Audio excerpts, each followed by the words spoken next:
So I just want to welcome everybody to today's presentation.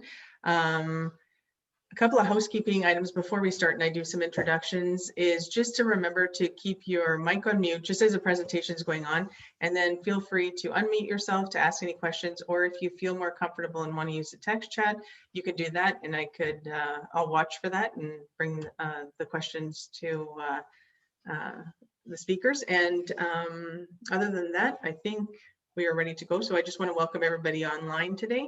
And I wanted to welcome our speakers, our guest speakers today, Sue Hanson and Colleen Kehler from the Rainy River District Women's Shelter of Hope, which is located in Atikokan. So they're just going to be doing an information session on the services and supports that they offer. So welcome, ladies. Okay. So I'll start? Yeah, go ahead. Okay, so the Shelter of Hope is, as you said, located in Atikokan, but it serves the entire Rainy River District. So if you could imagine that, and I know you're probably all familiar with the geography of our area in northwestern Ontario, but if you could imagine the geographical area of France, that's the area that we serve. So it's from around a little bit past Sapawi on our highway, all the way to Rainy River, which is bordering, well, it's the States. And then all the way up towards, it's on the Nestor Falls Highway. It's all the way up to Onigaming First Nations. So that we also capture the 10 First Nations in our community as well. That's part of our district, our catchment area for clientele. So the shelter has 10 beds, which means that's how we're funded through the Ministry of Community and Social Services. That doesn't mean we have 10 beds. We actually have more than 10 beds in the shelter. On the same property, and that's where we are today, is the second stage building, which is separate apartment buildings. We have 10 units here. We have 6 2-bedroom units and 4 3-bedroom units. And it's the apartments here are intended to help women who are transitioning from an abusive relationship or an abusive situation into a healthier lifestyle. The shelter is for women and their children. I know some shelters are just for women, but our shelter is inclusive in that way. We also have outreach programs, and my program, which is the THSP, the Transitional Housing Support Program, and we'll talk more about that program as well. We have a small staff here. The shelter is staffed 24 hours a day. We also have a 24-hour crisis line. It's unique that it works for almost all of Ontario, and it works, I think we tested it when we were in Alberta. It's all the way to Alberta. That our 1-800 number actually is pretty far encompassing. So sometimes we'll get phone calls from well out of our district, but we are able to provide some referrals or maybe some local numbers for people who are not realizing that they're calling Northern Ontario. So if a woman wanted to come into the shelter, she has to be over 16 years old. That's when you're considered a woman. You have to be fleeing an abusive relationship or be at risk of violence. And you also have to be in the Rainy River District. So if somebody phones us from another district, we would refer them to the shelter that is in their area. There could be a reason why she may be transferred to our area if there's some significant safety risks so say she's in Thunder Bay, and there might be a very big risk of her, to her safety if she stays in Thunder Bay. So it's possible that we would work with the other shelter and have her come to our shelter instead. We have in our second stage building, as well as our shelter, we do still have security features here, but it is independent living. The rent is geared to income. And we have cameras everywhere, all over the place here. And it is monitored so that we have rules living in second stage as well. There's a few rules about having male visitors in, and you know, who can come and go in the building itself. Did you want to talk about your program a little bit? Yeah, so my program is outreach counselor, and so I provide service throughout the district as well. It's a little difficult right now with COVID, so we're doing a lot of Zoom work, but it's difficult to get into all of our communities. That, yeah, so we're struggling a little bit with that. Hopefully that will lift soon. I do right now, once a week, I do a Zoom make and take, cook with people. I have 7 regular people that I do that with here. And then Sue and I together, we do a craft about every second or third week, again by Zoom. I'm working with a woman in Fort Frances right now, who she is with the Métis program, and we are going to be piggybacking some of our programming so that we can, you know, serve as many women as possible. Unfortunately, again, that's kind of stalemated until this lift happens, where we can, because she can't even go out grocery shopping or anything at this point. So, and counseling, I'm available anytime. I could do, like, my hours are very flexible. So if somebody needs it later in the evening or whatever, I'm available for that. It's by appointment. And again, that's within our district. So that's my program. So my program is a transitional and housing support program. So I've been here, I've actually been at the shelter for over 18 years, and probably in this program. Hey, touch away. Probably in this program for almost that amount of time as well. So my program is probably what it sounds like. So I assist families to transition with moving on, starting a new life. I also help them with a lot of housing. They don't have to necessarily have ever come into the shelter. They could be a community person who she may already be in housing somewhere, but she wants to move to another area. I do a lot of systems navigation for people, which means I might help them make sense of a messy situation if they have a lot of needs. If they come and need, the children need IDs, they, you know, they've got a little bit of legal problem that they need some referrals with. They might have some income tax messy situation happening. They might need living and life skills. Back when things were normal, we could do a lot more of one-on-one, and we would do groups, and but I would do one-on-one living and life skills for some clients who wanted that as well. As Colleen said, there's a lot that we can't do right now. Things have changed as far as how we deliver services, and we also have an issue with connectivity in our area, and going further out west, that people don't have the ability to connect with us on the internet.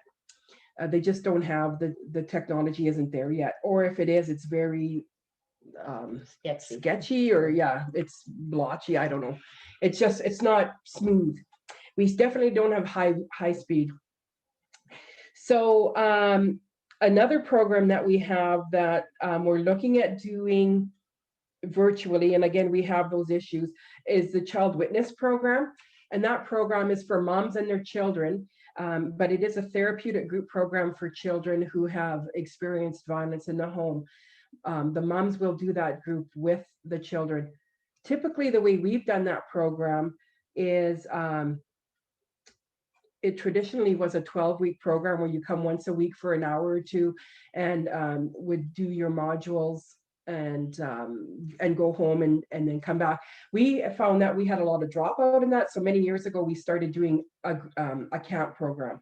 So we would have a a summer camp where we would bring all the families to one area, kind of like a big retreat. We would rent the camp, we would pay for the transportation, and the families with the kids would come, and we would do the entire program over 5 days. Obviously, we can't do that right now, so we're looking at trying to do the virtual traditional 12-week program, again, with a lot of challenges with connectivity and how that's going to work. And to be honest, some people are zoomed out already. They don't want to do that anymore. So that's going to be a challenge for us as well. But that's what we're looking at. The most important part of our programs are right across the board is safety. So we help women and their children develop safety plans. That could mean they may still be in the home. And so what a safety plan would look like if you're in the home and you're anticipating what you would do if a dangerous situation happened. Or if they're out of the home and we know that they could be even in more danger, to help them, what would you do if a dangerous situation happened now that you're not in that relationship anymore, or you're trying to break away from that relationship. And it's important that we have the kids on board with that too, and what their safety plan would look like as well. What else? Do you have anything else you want to bring up? No, I think just to say that we do have, our program is very geared to safety and to abuse. So we don't take homeless, but we can refer, and that's what we would do in a situation where a homeless woman calls and wants to access a shelter. We would refer her to other programs that could support her. And right now with COVID also, we're very careful about taking from other areas. As Sue mentioned, if there's a really dangerous situation where this particular woman lives, we would accept a transfer. Right now with COVID, we're very cautious with that as well, just because of, well, safety, and we are a little less, we are a little more limited also to how many people we can take at this time, because we only have 3 washrooms, and we have to make sure that each family or individual has their own washroom. So that does limit us as well at this time, unfortunately. But yeah, and sometimes if we need to, we will have women come into the second stage if we can accommodate it that way, rather than saying we don't have room. If we do have a place here, then we can take them into that an apartment as well. Yeah. Do you have any questions? Yeah, I was just going to say, if there's any questions, I might have just a quick question. Maybe, I don't know if I missed that part. When you, how long can they stay in the shelter? Yeah, and then in the, because the shelter is different from the. It is. Right. So, you know, back in the old days of the shelter movements, it was generally a 6-week stay in the shelter. We found, because we have a really, and I'm sure that's across the board, we have a problem with housing, a real shortage of secure housing. We have a shortage of housing, period, in our district. So a woman, when she comes into shelter, it's expected that she's going to start working on some goals, like, what do you want to do? And for most women, obviously, housing is a big goal. They might not be able to get housing in 6 weeks. So that was kind of like an old rule, I think, right across the board with the shelter movement, that it was about 6 weeks. That doesn't happen now. So I think as long as you're actively working towards your goals, you're able to stay in the shelter as long as you need to. There are rules in the shelter. So, you know, and congregate living or communal living is very difficult, and especially with COVID happening. So we understand the challenges there, but sometimes, you know, women are asked to leave for, you know, for reasons if they just simply are not, they can't get along. In, you know, they're causing, they're a danger. Frankly, they can be a danger to other women in the shelter. But so it's, generally speaking, I would say it's as long as they need to be there, as long as they're working on their goals, they're actively working towards their goals. If they've got everything in place and they're just waiting, like, we're not going to say next.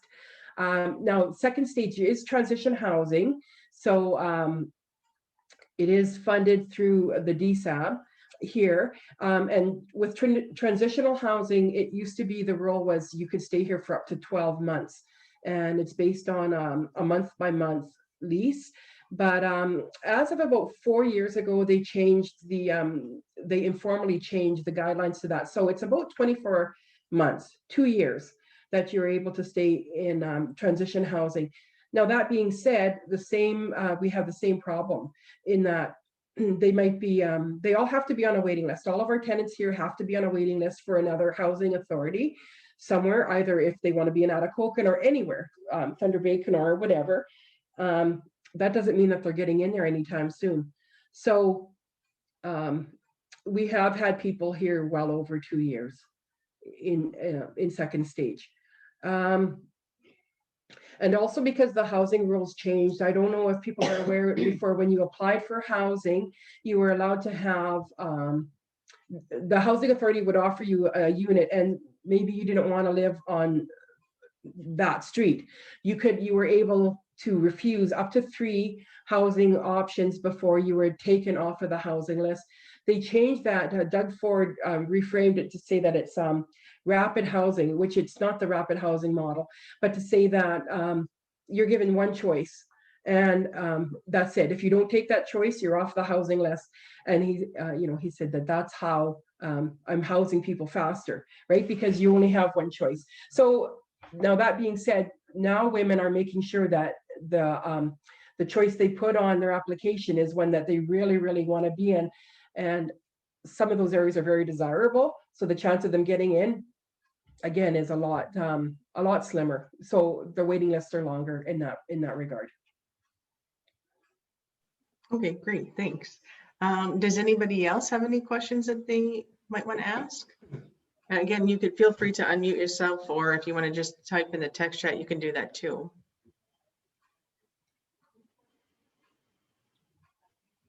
Is there, do you have like a contact information that in case someone needs to get a hold of you that we could? Yes, and you could phone the 1-800 number, and when you get the one, I'll give it to you, but when you get the 1-800 number, you'll hear the directory, or you might get right to the counselor. But if you hear the directory, all of our names are on the directory.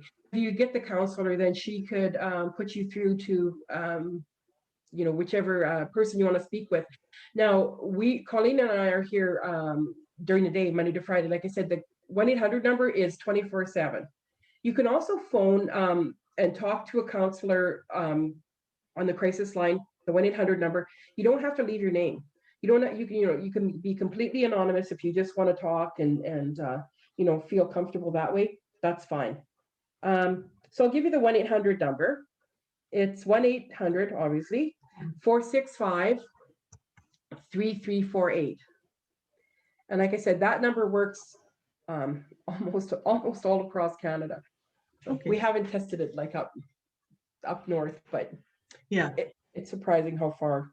We must pay like a good premium for that.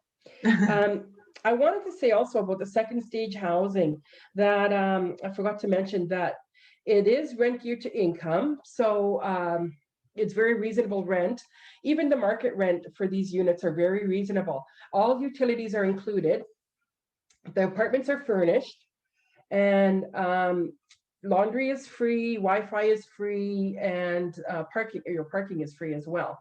So it's very affordable for women to be able to transition here. And we also have pre-COVID days. We would have groups here, and like I said, supports. Right now we're in the lounge, and this is where we would do a lot of groups, and it's also just a common area for women to come and socialize during the evenings, or with the other tenants. Right now it's locked. We're not allowed to have any common spaces open. So and we also have childcare available for women, and that's free as well for short amounts of time. That wouldn't be like an everyday all day thing, but if they needed they had to go to the doctor or they had some appointments, that they could make arrangements to have the childcare worker. And that's right here in the building too. So it's a safe and secure area for them to have childcare. Okay, there was a question. What size families are allowed? It doesn't matter. We've had large families. We've had moms with 6 kids. Actually, we had a mom with 7 kids one time at the shelter. So if she's in the shelter, if she had to come to the shelter, she'd need more than 1 room. Because most of the rooms have, they might have 2 bunk, like a double bunk bed and a single on top, so enough for 3 people. Our family rooms we have 2 larger rooms that have enough for like 4 people to sleep. We have cots though too as well. But if we have a large family that comes in, they normally would have 2 bedrooms. In the second stage, we have, like I said, only 2 and 3 bedrooms. So there are some rules around family size with housing, but it all depends on the age of the children and also their sex, whether they can share bedrooms. So we have, again, in the bedrooms, the 3 bedrooms, we have 2 of the bedrooms in the apartments have the double bunk bed and the single on top. So you could have 3 children in each bedroom. And we've been pretty creative. We've had, the apartments are nice and large. So we've had moms who've kind of made their bedroom in that. We have a beautiful sunroom in every apartment, and they've made their bedroom in the sunroom and then been able to put the children in the 3 bedrooms. So we try to be as flexible as we can. We still have to be careful about we don't want to overcrowd the whole family situation. But I don't think we've never turned a family away for size. Okay, great. And another question is, do you also have legal support, or would that be outsourced? It would be. So we could provide some legal information as far as advice. We would outsource you to Legal Aid Ontario or the legal clinic. We do have a legal clinic here. Excuse me. Or if they needed some family law advice, we would assist them with doing something virtually through Luke's Place, which is family law lawyers they're probably from around the Toronto area, but they are very educated on family law when it comes to domestic violence. So they would be able to, it's free, and they would be able to answer a lot of your questions. We would, as a worker, help them prepare what questions they would ask that lawyer. And it would be it's all online, just like this. Okay, great, thanks. Is there any other questions that anybody has? Okay. Well, I put in the text chat, I did put the 1-800 number there. So if you have any questions, please feel free to reach out. Yeah, if there's anything else. Oh yeah, sorry, I was going to say, you do have a website right on there. I could drop the website in there. We do have a website. Yeah. I don't know if it's under development still or whatever. Is it just Shelter of Hope still? I think so. Yeah. I think it is just Shelter of Hope. I know we had to change because we were getting an animal shelter. Oh, okay. Yeah, I think it's just shelterofhope.ca maybe. Yeah. I'm not 100% sure. But yeah, if you take a peek, if it's the animal shelter, that's not us. No. Yeah, I've got it right here. So well, it's under a different, but you know what? I'm going to drop this in here because it probably has some information anyways here. It looks like it was, it has that, but I think it's under, it says Rainy River District Shelter of Help. I think it's under the Atikokan, the EDC. Info. Under the Atikokan info. Yeah, they have that under there too. So I'm saying that might be because we're redeveloping that website. That's not my forte, and I don't know. No. Yeah.